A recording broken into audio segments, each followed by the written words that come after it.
할렐루야, 반갑습니다. 옆에 분하고 인사 좀 나누겠습니다. 사랑합니다. 축복합니다. 예, 감사합니다.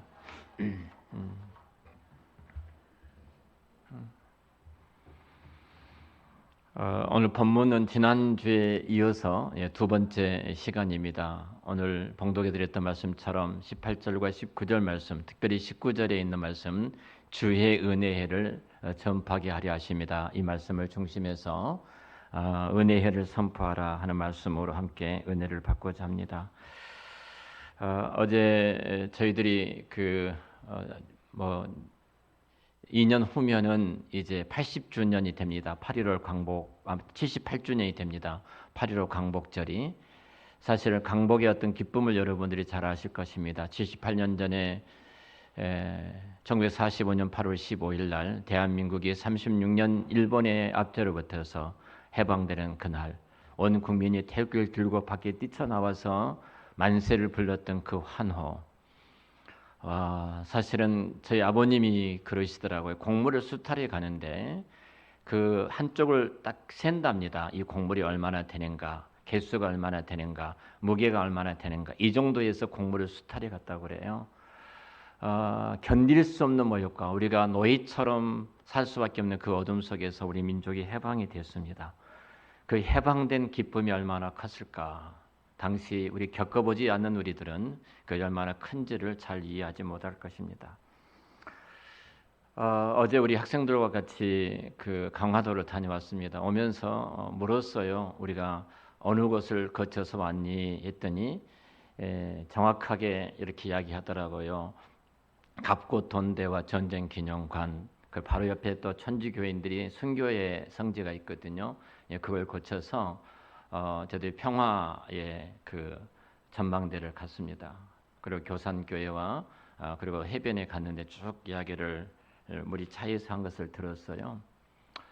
평화의 전망대 갔을 때에 이제 각자가 미션을 주었습니다. 너희들이 그곳에 가서 가이드를 해라, 안내를 해라. 나머지는 아무도 모르니까 너희들이 말을 하는 것을 듣고 이제 그 지역을 알게 될 것이다. 이렇게 했어요. 고맙게도 준비를 잘 하고 인터넷을 찾고 유튜브를 통해서 찾았던 친구들이 뭐 보고 읽었든 어떻든 간에 잘 해주었습니다. 평화의 전망대 가서 다 친구들이 서서 이제 설명을 듣고 제가 물었습니다. 남북 간의 관계를 물었어요. 그때 우리는 같은 동족이고 같은 민족이고 같은 언어를 쓰는데 왜 우리가 이렇게 살아야 합니까? 하는 친구도 있었어요. 근데 한 친구는 제가 우리의 소원은 통일 그 노래를 아냐고 물었어요. 근데 너희들 아무도 모른다고 그랬지? 아무도 모르더라고요. 우리 때만 우리의 소원은 통일을 불렀습니다.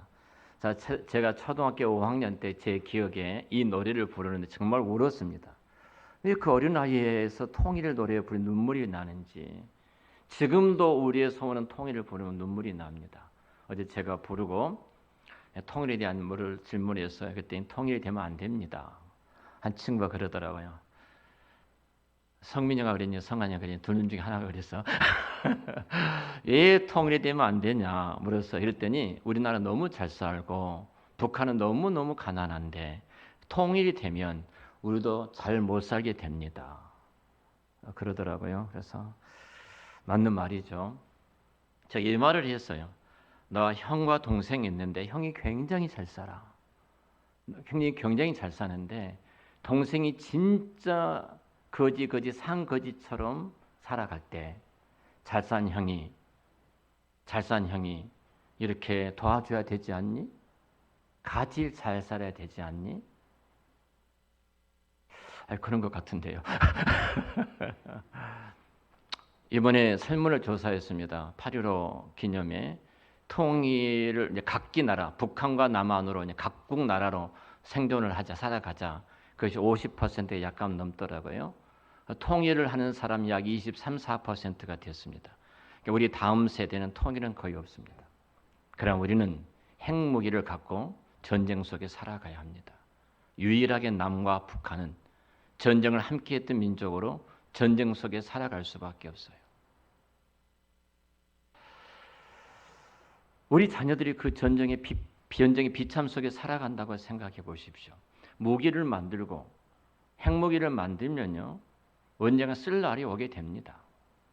인간은 고상하지 않아요. 사람도 이렇게 절대로 핵을 쓰지 못한다.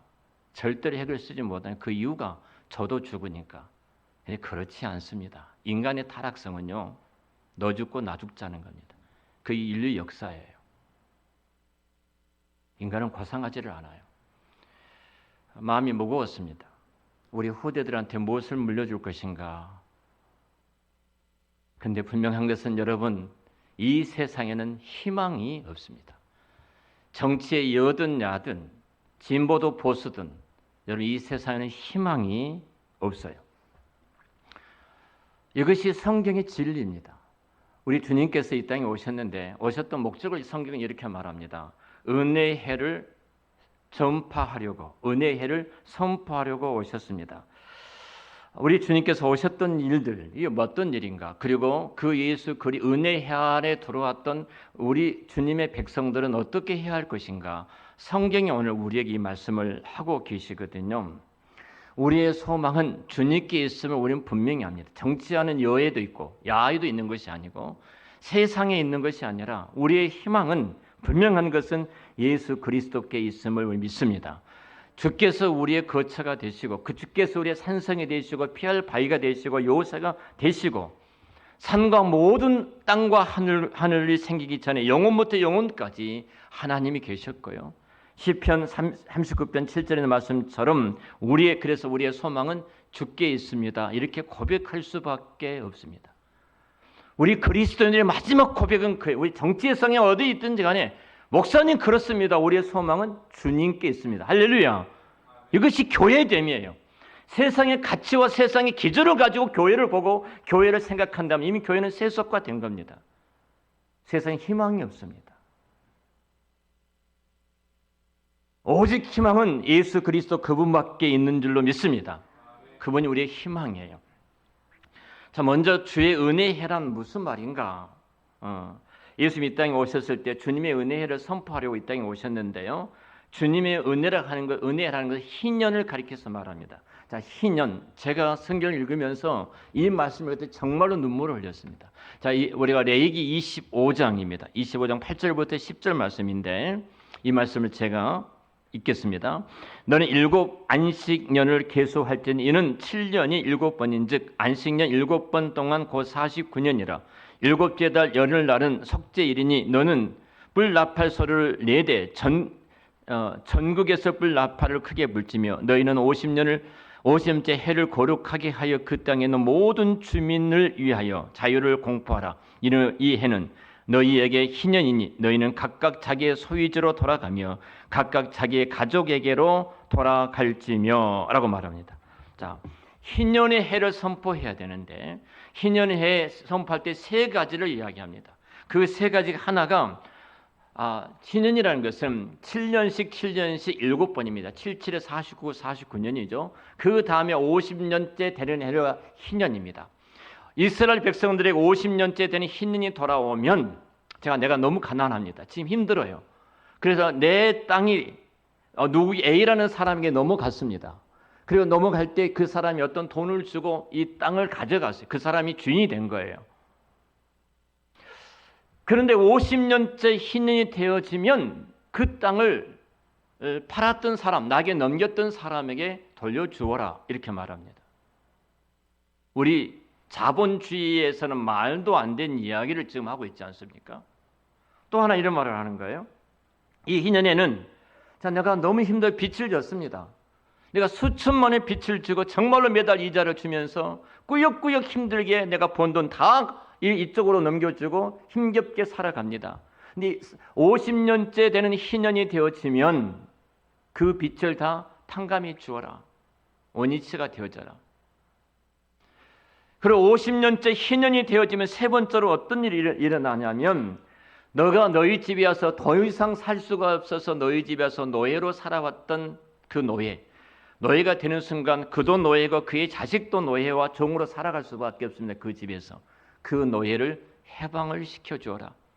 생각해 보세요. 자, 50년이 되는 그 희년이 다가올 때 이스라엘 민족들 가운데 이루어지는 그 축제를 한번 생각해 보십시오. 여기 전제가 뭐예요? 모든 백성의 아버지는 누구라는 거예요? 하나님이시라는 겁니다. 하나님이 저들의 아버지시고 저들은 하나님의 자녀고 하나님의 백성이라는 거예요. 너희들은 똑같은 내 자녀고 똑같은 내 자식이고 내 가족이라는 것입니다. 왜 우리가 세금을 기쁘게 내죠? 하나입니다. 내가 세금을 낸 것은 내가 많은 어떤 하나님께서 은혜를 주셔서 재물을 얻을 수 있는 능력을 주셨습니다. 그래서 나로 하여금 세금을 낼 수 있도록 해주신 거예요. 세금을 내는 이 세금을 가지고 정부는 이 세금을 가지고 진짜로 돈을 벌 수 없는 가난하고 힘든 우리들의 이웃들이 있습니다. 너희들이 그따위로 사니까 그렇게 살아가 아니에요. 재물을 얻는 것이 은사예요. 그러니까 하나님께서 그 은사를 주셔서 재물을 많이 얻게 해주시고 우리 곁에 가난하고 병들고 연약한 포로된 노예된 자들 우리 곁에 두었어요. 하나님의 선물입니다. 그래서 그것들이 그곳으로 흘러가도록 만든 것이 주의 이름으로 주의 영광을 위해서 흘러가도록 하는 것이 우리들의 세금이라 이 말이에요. 세금을 거둬가지고 나쁜 짓 하면 안 되지만 성경에서 말하는 원리는 이것입니다.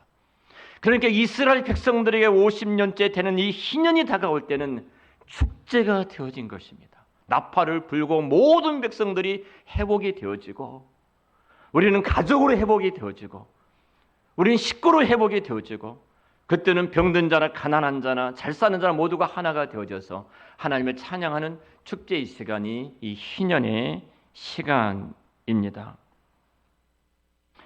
자, 이것을 선포하려고 예수님이 이 땅에 오셨다는 겁니다. 이것의 주인 되신 예수님이 이 땅에 오셨어요. 그러면 은혜회를 선포하러 오셨던 예수님이 누구신가? 어떤 분인가? 두 가지로 당신 자신을 말을 합니다. 그 중에 하나가 이렇게 말씀합니다. 자, 오늘 18절 말씀 보면은 주의 성령이 내게 임하셨으니 이는 가난한 자에게 복음을 전하게 하시려고 내게 기름을 부으시고 나를 보내사. 먼저 한 단어에 주목해 봐야 되는 그것은 나를 보내셨다는 겁니다. 예수님이 당신 자신이 하나님 아버지께서 하나님과 동등하신 하나님이셨지만 예수님이 나를 보내신 분이 누구라는 거예요? 온누의 창조의 아버지 되신 하나님께서 나를 보내셨다. 보냄받은 자로서 예수님 당신 자신을 지금 소개하고 있는 것을 보게 되어집니다. 하나님께서 허락하셨던 그 수행, 그러니까 50년이라는 이 희년이라는 것은 장차 오실 그리스도로 말미암아 이루어질 자유입니다. 해방입니다. 죄악에 묶였던 사람들이 이 세상에 묶였던 사람들이 그리스도를 믿음으로 말미암아 해방될 그 날이 희년인데 그리고 그리스도께서 오심으로 이루어질 그 날을 모든 백성들이 바라보게 만드셨죠. 자, 그리스도께서 오셨습니다. 자, 이 은혜의 해를 주인공이신 예수님이 전파하려고 오셨는데 그냥 내가 온 것이 아니라 나를 아버지께서 보내셨다 이렇게 말씀을 합니다. 이 보냈던 말이 헬라어에서는 두 단어를 쓰고 있습니다. 하나는 펜포란 단어를 쓰고 있는 이 펜포란 단어는 이런 내용입니다. 보냄받은 자와 나와 아무런 관계, 어떤 의미를 두고 어떤 가치를 두고 보낸 것이 아니에요. 그냥 간 겁니다. 근데 아포스텔로라는 또 보냄받은 자 이런 단어 이것은 목적과 의미와 가치, 어떤 사명을 주고 보낸 자. 지금으로 말한다면 대통령께서 일본의 대사를 보내고 중국의 대사를 보내고 미국의 대사를 보냅니다. 대사라는 사람은 대통령령 대한민국을 대신해서 대통령 그 직을 그 나라에서 지금 감당하고 있는 사람이다. 이렇게 말할 수 있어요. 지금 하나님께서 그렇게 보내셨다는 겁니다. 어떤 일을 위해서요? 구약에 약속했던 희년, 은혜의 해를 이루기 위해서 예수님이 이 땅에 보내셨다. 이렇게 말씀하셔요. 자, 우리가 마찬가지입니다. 자, 그렇다면 사명을 감당하기 위해서요. 우리 이 땅에서 하나님께서 나를 파송했다는, 나를 보내셨다는 분명한 의식을 가져야 됩니다. 나는 누구인가?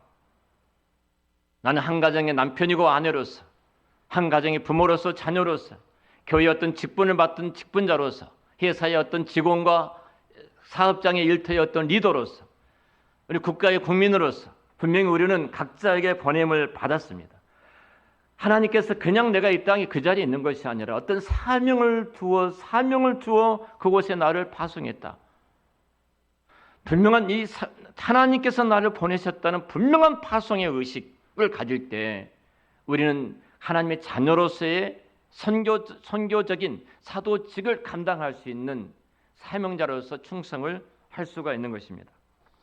하나님이 파송했던 직장 그냥 돈 벌기 위해서 내가 그냥 돈 번다.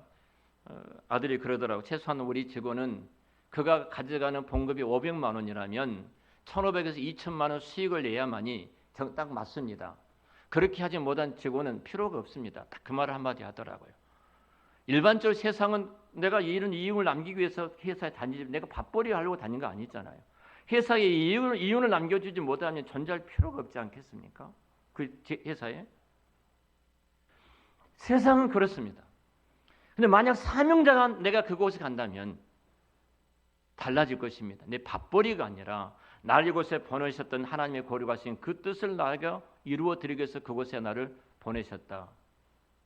생각이 달라집니다. 태도가 달라집니다. 일하는 자세가 달라집니다. 내가 가정에 나를 남편으로 세웠다면, 아내로 세웠다면, 부모로 세웠다면 너 알아서 해가 아닐 겁니다. 내게 주셨던 사명을 투철하게 그 사명을 감당할 것입니다. 전도도 마찬가지입니까? 우리가 이웃집에 전도하러 초인종을 딩동하고 눌렀습니다. 딩동하고 눌렀는데 그냥 내가 전도하기 위해서 교회에서 전도하라는 전도지 하나 가지고 그 집에 초인종을 눌렀다. 이렇게 생각한다면 사명이 아니죠. 최소한도 내가 정말로 하나님의 자녀에서 구원받고 오늘 또 나를 통해서 내가 그 집에 보내받았다는 하나님께서 나를 파송했다는 그 권위, 하나님께서 나를 그곳에 보내셨다는 그 권위를 갖고 나가 그곳에 갔다고 생각한다면 분명히 달라질 것입니다. 말도 달라지고 태도도 달라지고 생각도 달라지게 될 것입니다. 우리는 그런 마음을 간다면 항상 아버지 마음을 이해합니다. 하나님께서 나를 그곳에 보냈다면, 그 사람을 만나겠다면, 그 친구를 만나겠다면 달라지는 거예요.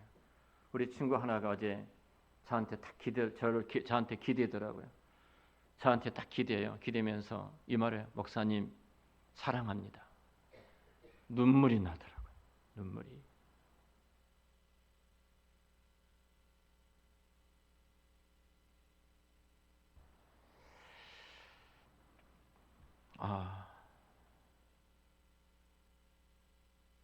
이 간격을 어떻게 뛰어넘어요? 제가 65세가 넘은지 아무도 몰라요. 우리가 이제 이게 통일 전망대 들어가려면은 티켓팅을 해야 되잖아요. 어른은 2,500원, 학생 청소년 1,700원, 우리 아동부 주일학교 아동부는 12세 미만은 이제 1,000원인 갑니다. 근데 65세가 넘으면 1,000원이에요. 제가 65세가 넘어서 이제 주민등록을 줬습니다. 그때 애들이 깜짝 놀란 거예요. 목사님이 50대인 줄을 알았습니다. 그래서 뭐라고 말하냐면 이건 사회생활 잘하기 위해서 하는 사회적인 발언이 아니라 정말로 목사님 50대인 줄 알았습니다. 고맙다 이들아. 너 너무 고맙다. 이 간격을 학생들하고 이 간격을 어떻게 좁힐 수 있어요? 같은 또래 이 애들 전도사라 할지라도요. 그리스도의 사랑과 주께서 나를 그곳에 보내셨다는 이 생명을 위해서 죽기까지 사랑하도록 나를 보내셨다는 그 마음을 갖지 않으면 이 간격은 절대 안 좁아집니다. 아무리 대학원을 나오고 서울대를 나오고 하버드에서 공부하고 신학을 했다 할지라도 그들이 세상의 모든 지식과 전문적인 것을 갖고 있다 할지라도 같은 나이가 또래가 비슷하니까 그 간격을 뛰어넘는다고 절대로 뛰어넘을 수가 없습니다. 그 간격을 뛰어넘는 것은 하나예요. 하나님께서 저 영혼을 위해서 나를 보내셨다는 그 사명, 하나님께서 그 공동체 그 사람 앞에 나를 보내셨다는 그 사명이 이 간격을 뛰어넘는 거예요. 그렇지 않으면 죽었다 깨어나도 그 간격을 넘을 수가 없습니다. 나의 선생님이 그러더라고요. 우리 친구들이 목사님을 너무나 좋아해. 나도 너무 좋습니다. 욕을 잘합니다. 요즘 아이들이. 왜 욕을 잘하는가 봤어요. 웃지 마 이놈들아. 근데 유튜브에서 그렇게 욕을 하더라고요. 아이들 그 인기 있는 유튜브가 나 깜짝 놀랐어요. 에덴이가 보고 있는 유튜브가 욕을 하는 유튜브를 보고 있어요. 이놈 시키 그냥 뭘 보냐고. 제가 지금부터서 욕 한마디 하면은 10,000원 벌금을 했습니다. 10,000원. 그래서 어떤 놈은 30만 원이 넘었습니다. 제가 이 말을 해서 내가 이 청구를 엄마한테 하겠다. 이 청구를 엄마한테 하겠다. 그리고 마지막 끝나면 여기서 탕감을 했습니다. 탕감을 하고 앞으로 교회에 와서 너무 습관처럼 욕이 나오는 거예요. 요즘 아이들이 욕을 하게 된다면 그때 이제 10,000원이다. 탕감해주고 다시 정리를 했습니다. 주님께서 어떻게 하나님이신 그 예수님께서 그 간격을 뛰어넘어 우리 가운데 오셔서 우리를 믿어 구원에 이르게 하셨을까요? 이 간격, 우리가 하나님을 바라보는 순간 우리는 죽을 수밖에 없는 존재예요. 딱 하나입니다. 사랑이. 사랑은 시선입니다. 사랑은 시선이에요. 사랑은 달리 보입니다. 너무 소중합니다. 너무 귀합니다. 눈물이 날 정도로 소중하고 귀합니다. 손 마른 자, 오른손 마른 자가 등장하잖아요. 성경에. 오른손 마른 자가 등장하는데 오른손 마른 이 자를 보면서 바리새인과 서기관과 유대인들은 예수가 어떻게 한가 보자고 지금 두 눈을 부릅뜨고 예수님을 쳐다보고 있어요. 안식일이니까.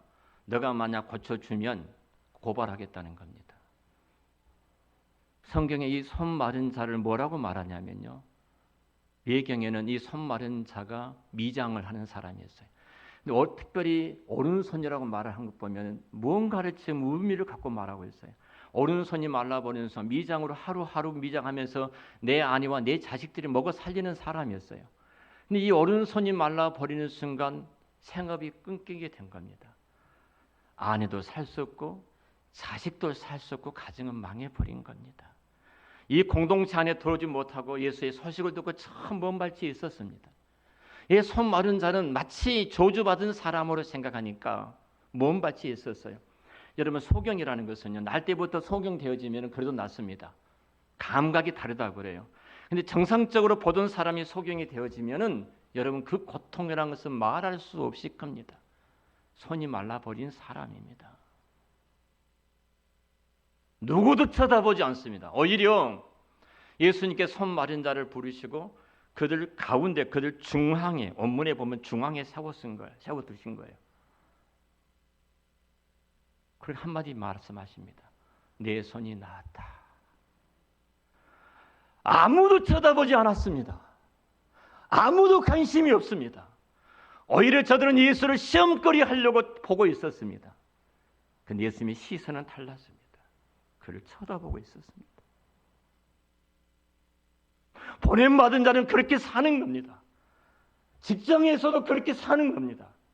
가정에서도 그렇게 사는 겁니다. 교회 안에서도 그냥 손님으로 예배 한번 드리고 끝나버린 것이 아니라 시선이 가 있습니다. 누구에겐가. 우리 한사람교 이 어두운 시대 정말로 하나님 앞에 여러분들이 보냄받은 자로 그렇게 서시기를 주의 이름으로 축원합니다. 주님이 그러셨습니다.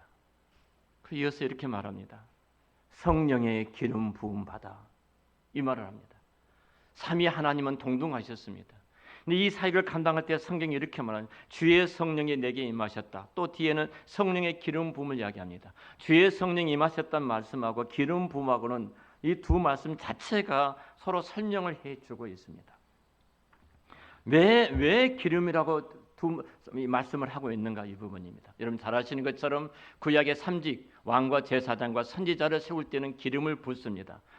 그 소 큰 숯불에다가 기름을 가득 채웁니다. 그리고 왕으로 세워진 사람에게 기름을 붓습니다. 그것이 성령의 기름 부으심이에요. 바로 우리 여러분 잘 아는 다윗에게 사무엘 선지자가 어린 다윗에게 그 뿔에 있는 기름을 부을 때 여호와의 신이 그에게 임했던 것처럼 성령의 기름 부으심이에요. 하나님이신 예수님이셨지만 주께서 이 거룩한 그 은혜의 해를 선포하기 위해서 은혜를 전파하기 위해서 우리 주님께서 그 자의적으로 행하신 것이 아니라 성령의 기름 부음과 그 성령 충만하심으로 이 사역을 감당하신 줄로 믿습니다. 하물며 우리들이 주의 일을 감당할 때 성령의 기름 부으심이 없이 그 사역을 감당할 수 있다고요? 감당할 수가 없습니다. 소리만 납니다. 요구만 많습니다. 불평만 많습니다. 제가 우리 친구들한테 마지막 끝나면서 이 말을 했어요. 내가 오늘 하루 종일 나는 설교를 준비하고 토요일이기 때문에 기도하고 해야 되는데 내일과 함께 오늘 하루 종일 있었다. 그렇다 한마디 했어요. 행복하다. 내가 12시가 이제 넘어야지, 1시가 넘어야지 오늘 정리가 될지 모른다. 그런데 내가 행복하다. 여러분, 교회 봉사하는데 힘드십니까? 힘드신가요? 성령의 기름 붓지 아니하면, 하나님의 거룩한 영으로 행하시지 아니하시면 여러분 힘들 수밖에 없습니다. 하나님이신 예수님께서 이 사명을, 은혜회를 전파하기 위해서, 이 사명을 감당하시기 위해서 성령의 기름 부으심이 있었다면 우리는 어떻게 해야 되겠습니까? 성령의 기름 부으심이 없이는 우리는 아무것도 할 수 없습니다. 소리만 납니다. 소리만 나요. 누가 도와줘야 되는데, 누가 관심을 가져야 되는데, 누가 후원해 줘야 되는데, 누가 함께 해줘야 되는데, 그런 소리만 나는 겁니다. 성령의 기름 부으심 없이는, 그래서 내 일이 됩니다. 주의 일이 아니라.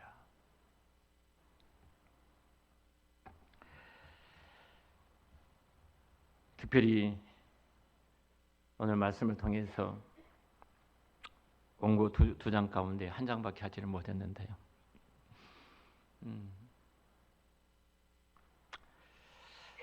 제가 하나 꼭 나누고 싶은 것이, 뒷부분은 기도도 하겠습니다. 다음 시간에 뒤에 주시면 더 진행하든지요. 제가 최근에 많은 기도한 것이 있습니다. 그것이 우리 한사랑교회 성도들의 눈을 열어주십시오. 주께서 저의 눈을 열어주시고 우리 청소년들의 눈을 열어주십시오. 오늘 성경 분명히 말합니다.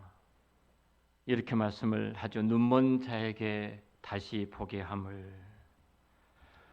사람들이 하는 짓을 보면 정말로 답답합니다. 우리 청소년들이 하는 법을 보면 여러분 정말로 답답할 것입니다. 그래 가지고는 아무런 도움이 되지 않을 것 같은데, 일생에 도움이 1도 되지 않을 것 같은데, 성경으로 말하면 마치 그 가시채를 뒷발질하는 것처럼 이렇게 살아가요. 그 길로 가면은 소롱으로, 그 길로 가면 낭떠러지로 떨어질 수밖에 없는데 그 길을 향해서 꾸역꾸역 걸어가는 이유가 도대체 무엇일까요? 하나입니다. 보지 못하기 때문에. 내 인생에 돈이 나를 안전하게 지켜줄 것이다 하고 그 돈을 쫓아서 꾸역꾸역 걸어가는데요. 아니면 내가 하는 이 일이 정말로 내 인생에 나를 책임져 줄 것이다 하고 그것을 붙들고 꾸역꾸역 걸어가는데요. 그 낭떠러지가 있습니다.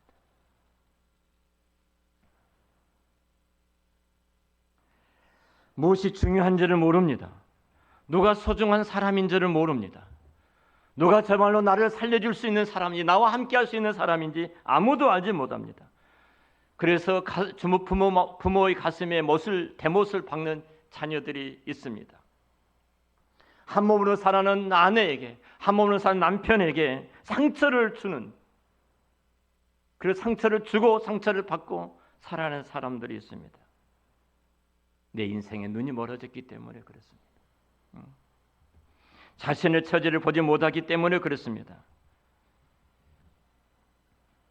그래서 저는 최근에 많은 기도가, 이 본문을 준비하면서 이 누가복음 이 말씀을 묵상하면서, 하나님, 보지 못한 저를 비롯해서, 보지 못한 우리 성도들, 보지 못한 다음 세대들, 이들 가운데 위대한 하나님의 일꾼들이 이 땅에 나오고 열방을 세워나가는 주의 백성들이 나오기 위해서 지금 주님 저들의 눈을 열어주십시오. 청년들이 지금 어디로 가야 될지를 알지 못하고 그것이 전부인 것처럼 붙잡고 걸어가는데 저들의 눈을 열어주십시오. 금요일에 한 청년을 만났습니다. 직장선 왔더니 물었더니 진짜 힘들다고 말을 해서 한때는 자기가 잘 나가서 그런 줄 착각에 빠져있던 이 친구였습니다. 딱 한마디 했습니다. 너가 하는 모든 것이 하나님 의도라는 것을 알아야 된다. 진짜 주께서 너의 눈을 열어주셔서 너가 그렇게 보기를 원한다. 주께서 우리의 눈을 열어주시지 아니하시면 우리는 그것이 죽음의 길인지 사망의 길인지 알지 못하고 우리는 그 길을 걸어갈 수밖에 없을 것입니다. 사랑하는 성도들, 말씀을 마치겠습니다. 하나님 앞에 나와서 예배를 드릴 때 정말 중요한 것이 무엇인지를 보게 해 주십니다. 성령님께서 우리 가운데 임재하셔서 내 인생에 있어서 가장 가치 있고 가장 우선한 것이 무엇인가를 그 성령 하나님께서 우리에게 보여주십니다. 한 학생하고 엄마하고 문자를 주고받았습니다. 그래서 제가 이런 이야기를 했습니다. 그럴 때 딱 한마디 하시더라고요. 목사님, 너무 감사합니다. 너무 감사합니다. 내 생에 정말 소중한 것이 무엇인지, 내 인생은 가장 우선할 것이 무엇인지 바로 성령 하나님께서 이 예배 가운데 임재하셔서 우리에게 그 은혜를 주실 줄로 믿습니다. 은혜의 해, 지금은 은혜의 날입니다. 이 복된 날을 선포하시려고 예수님께서 나사렛에 오셨고 그 예수님께서 십자가에 죽으시고 부활하시고 그리고 모든 열방에게 은혜의 해를 선포해 주셨습니다. 그리고 오늘 예배 가운데 말씀으로 우리 가운데 찾아오신 줄로 믿습니다. 바로 가난으로 남이 종이된 자들이 해방되는 해가 희년이고 가난으로 남의 손에 이렇게 들어가 땅에 돌아오고 그리고 노예로 들어갔던 그것이 다시 회복되는 것이 희년인 것처럼 바로 예수 그리스도 안에 이 참된 희년의 복이 있게 될 줄로 믿습니다.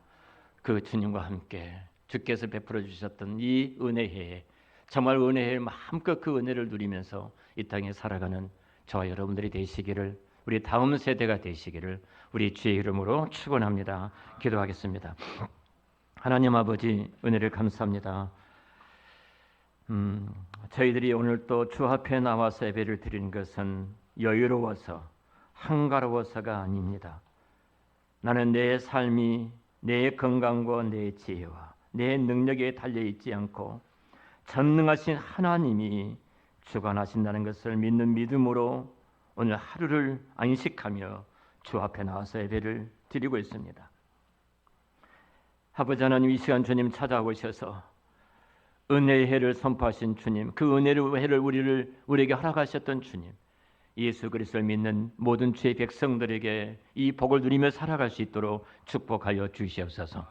이스라엘 백성들이 그 희년의 축제요 기쁨이요 감동이요 서로가 서로를 써안고 하나님을 찬양하며 아버지의 자녀된 것을 확인하고 기뻐했던 것처럼 매 주마다 예배 시간마다 이 은혜를 누릴 수 있도록 복을 내리어 주시옵소서. 예수님의 이름으로 기도드렸습니다. 아멘.